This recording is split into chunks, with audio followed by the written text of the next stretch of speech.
Hi there everyone, welcome back up here to Weir Yard in the loft room. And I've been hard at work, so of course it's Friday, so it's time for an update video here on the layout. And actually been doing more than I thought I would. I've been ever so busy this week. So without further ado, come with me and I'll give you a tour.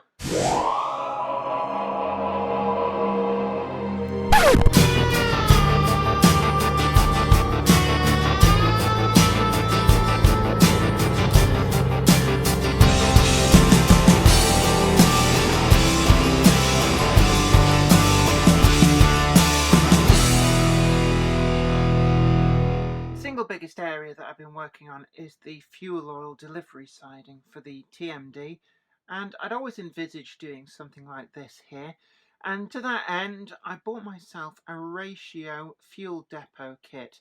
Now it's actually, even though it's quite old, it's been around for as long as I can remember, the kit still does hold its own, and it has a lot of etched brass components. So you can see there the catwalk up on top of the tanks. Very easy to fold together. Quick coat of Humbrol enamel. I find using things like off-white. Don't use brilliant white because things are never really that clean in real life, and certainly in model form they look better if they're matte and just sort of a slightly off-white. So I can't remember actually the number of the Humbrol enamel that I used on that, but I've got an awful lot of colours built up over the years. It's pretty good to build up a collection because it's always helpful. I've also used some of the Humbrol enamel washes, and I want to share with you the two that I find really good for a multitude of different jobs. So you can see there the Humbrol rust wash and the Humbrol black wash, and these are pretty good. Use yourself a little bit of white spirit maybe to thin them down once they're applied and just get a good streaky effect. But I'm just going to move them out of the way, and you can see the rust wash went onto the tanks and the black wash has gone on everything else. Now with these weathering washes, it isn't a case of do once and you're done. Build up different textures and stuff as you go. So you can see that, I've done the wash. The fencing does look a bit grubby, but on this side as well, I wasn't happy with the finish. So I sprayed it with glue and then just threw scatter at it. So some of this is still wet. You can see some of the white traces just there at the bottom of the hut of the glue. So that will slowly improve, and at the moment these are a bit darker than they should be because the scatter is still wet and saturated with the glue. But this gives an effect, as you see here, a bit like sort of climbing creepers, moss, the kind of vegetation that you do see in real life. So all you're doing with that is on the paint, the actual wash that's still wet, maybe with a bit of glue as well, you just rub it in. You get some kind of between your finger and thumb and just rub it in. You've got to have a bit of confidence doing this, because otherwise you may feel, oh, I'm going to make a complete mess. But trust me, it's a good effect, it's a simple effect, it's very quick and it's very easy, and you can experiment. There's no right and no wrong way. I've used 3 different scatters there, some static grass, some plain scatter, and then some more foamy undergrowth type scatter, which is part of the Woodland Scenics range. So all in all, I think that's come together quite nicely, and you can see there it just finally adds a reason for this corner. I don't know whether I've got some decent footage of this area before I built all this, probably in some previous videos, but it looked very bare and open, and now it just looks like it has a purpose.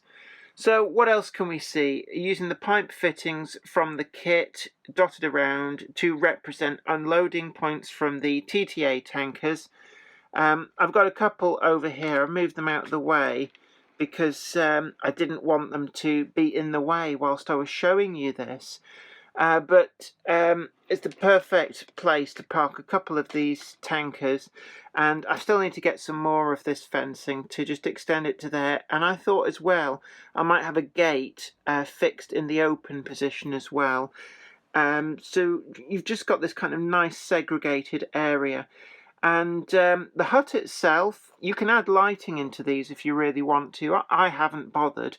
But in terms of weathering, I've painted it up. I've used some, in fact, I'll show you what I use. I water down some of this stuff, acrylic artist colour. It's actually quite thick. It's more of a concentrate in these. I got this from, I think it was Hobbycraft.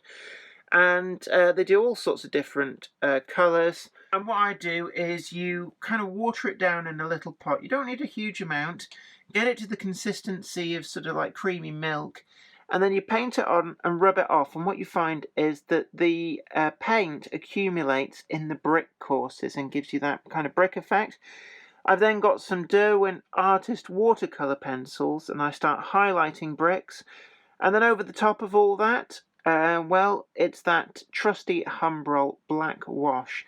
Now, the roof of this hut, I'm not entirely happy with the way the slates have gone. I think what's happened is I've painted the slates, weathered them up with the watercolour pencils. Now, when I've done the black wash, I don't think the paint was fully set, so it's kind of washed it off a little bit.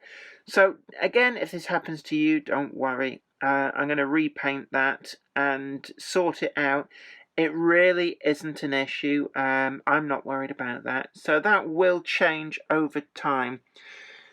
But there we go. That's kind of the big area that's come in. Oh, and the buffer stop as well. It was kind of I think it was a black colour before, or a rust colour. I've painted that with Humbrol number 24, which again, it's a matte yellow colour. I prefer the matte colours on this. And the reason for painting it yellow is I just thought, well, if you're going to be shunting a couple of tank wagons in, it's nice to be able to see the buffer stops, because as you see, the tanks, storage tanks are behind the buffers, so you wouldn't want to rough shunt, push through the buffers and take out the diesel oil tanks. So that's the reason I've decided to paint that buffer yellow. And it's a good effect, actually, and the Humbrol number 24 works out really well. So I might actually paint some of these other buffer stops, but again, you can paint these as and when. The JCB's moved over, I've stuck it in there, and I want to get some clutter in around this area, you know, just basically junk. And then I need some more fencing. That is something that I need to do just to segregate this depot from the actual sidings behind. I've got all these barrels in. These are a Pico, I think it's scale scene product. Again, pretty good. I need to weather them. I'll go over them with a black wash, maybe. And they just come in packs. And I had a whole load of them left over, so I've glued a load in there. And it's really, I think, one of the things that really makes a TMD or a yard or a goods yard, anything like that, stand out, is the clutter and junk, and you can build that up slowly over time. It doesn't all have to go in at once. But yeah, that's the plan. I've been putting out a fair amount of population. I'm not going to lean across, but just believe me, there's a whole load of people on benches over there on... I've dubbed that Quality Street, named after the chocolates, but in Durham, at least, probably elsewhere, there is a real Quality Street, so there is precedent for a road to be named Quality Street. But I do quite like those chocolates. I'm not sponsored by Nestle, stroke Roundtree, stroke Macintosh, whoever makes them these days. But certainly if they want to send me a few tins, I would welcome them.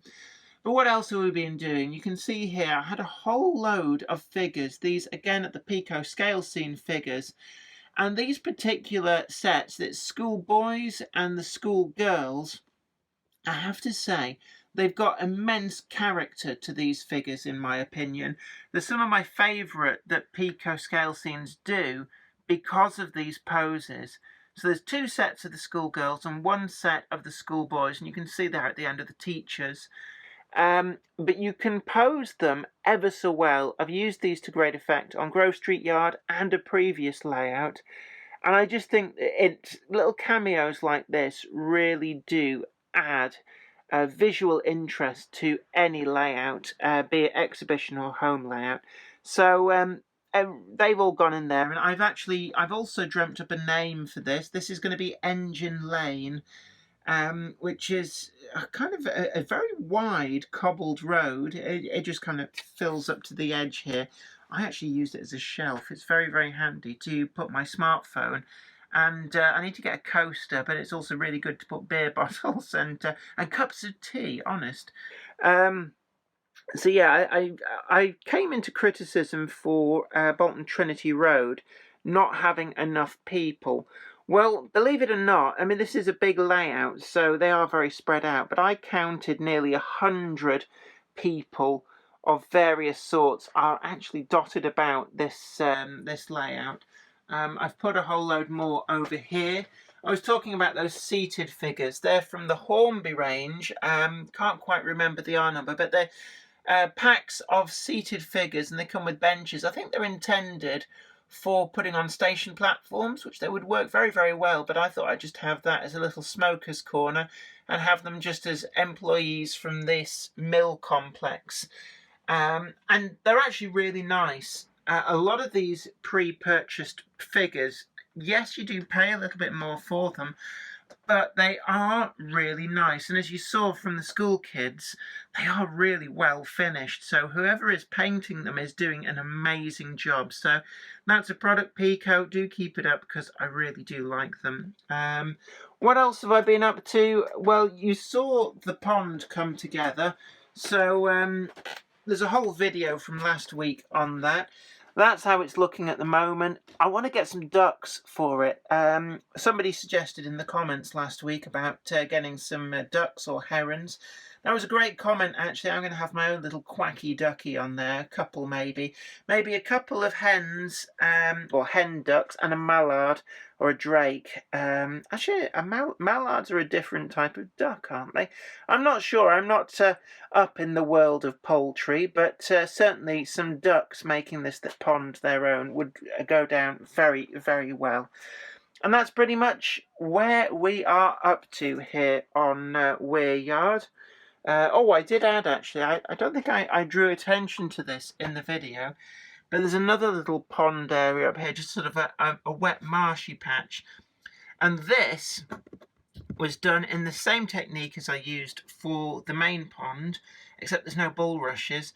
But it was just using some of the leftover resin material. Didn't want to waste it. I know I said at the time, don't feel that you have to use it all. And I didn't use it all. But I thought there was like a little hollow there, so I filled it up with the resin, and it seems to have worked out okay. I've dropped a load of scatter and stuff into it, which is soaked in, fallen down into the resin, and actually gives this marshy, weedy effect, which I really do quite like. Still got to get a flagpole up here. Did have some suggestions from people for what kind of a military establishment this is. There are lights in that building. Again, I think I've already mentioned them. Lights in the buildings. So this now has lights. So does the big mill building over there in the far corner, right over there. And the Bates Motel over there at the end of Quality Street does fire up and do its haunted display. I've still got to put lights in those buildings, but, it's just things to do. Might even add lights to that as well at some point. There's lots of opportunity for embellishment. And so, yeah, that is where we are up to here on Weir Yard. Well, I hope you really enjoyed that. It's always good to welcome you up here to Weir Yard and show you around, show you some of the progress. I know I made claims that I'd finished it, and I kind of do. There's no area of this layout that looks like it's still in need of major work. So from here on in, I think it's embellishments. But no model railway is truly finished. We'll always find things to do. And a bit like the pond last week, there's always some great things that you can add to your model railway. And you're really just limited by imagination and inspiration. So until next time, thanks for joining me. And this is me, Jenny Kirk, saying, take really good care of yourself, and I look forward to seeing you then. Bye for now. Today's video has been brought to you in part thanks to the generous donation of my fans on Patreon. And an extra special huge thanks goes out to Anthony Kidson, Michael Churchwood, Bob Threeton, Alec Ralph, Anthony Hunt, William Wade, Wayne Johns, Offshore Allen, and oorail.co.uk. If you'd like to help support the show, head on over to patreon.com/Jennifer Kirk. Thank you. Today's video has been brought to you by my books, Bringing Home the Stars, Twinkle Little Star, and also you can get the complete comic collections of All Over the House, Books 1, Books 2, and also the wacky zany Life of Knob T. Mouse. Thanks, and catch you later.